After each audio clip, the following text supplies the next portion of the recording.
बच्चू कडू त्यावर समाधानी नाही। 24 तारखेला चक्काजाम आंदोलन होणार असे त्यांनी सांगितलं। बच्चू कडूजींना माझी विनंती आहे की त्यांनी हेच सांगितलं होतं की तुम्ही एक समिती तयार करा, उच्चस्तरीय समिती करा आणि उच्चस्तरीय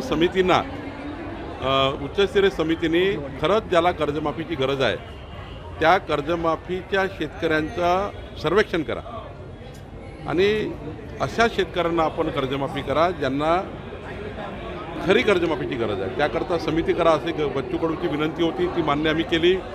मी स्वतः त्यांना लेखी दिलं होतं। त्यामुळे आता ही समिती कामाला, या समितीने कामाला सुरुवात केली आहे। बच्चू कडू साहेबांनाही त्या समितीसमोर बोलण्यात येणार आहे।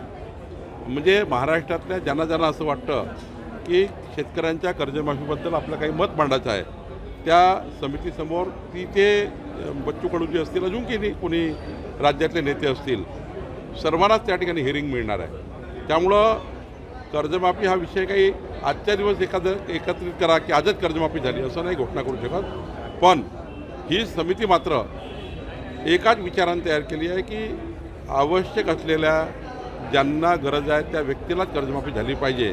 त्यामुळं बच्चू कडूजींनी समजून घेतलं पाहिजे।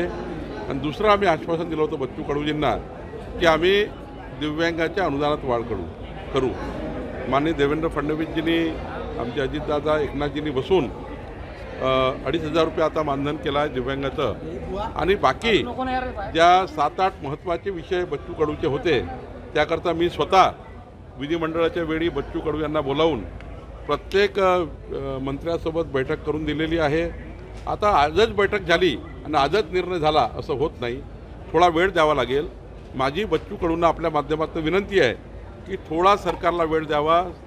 समितीला, जे कर्जमाफी करणारी समिती आहे तिला या ठिकाणी पूर्ण सर्वेक्षण करू द्यावं आणि पुढचे जे त्यांचे 7-8 विषय महत्त्वाचे आहे त्या विषयालासुद्धा, काही पशुसंवर्धनचे आहे, काही कृषीचे आहे, काही महसूलचे आहे, त्या सर्व विषयाला आम्ही त्या ठिकाणी न्याय देणार आहोत।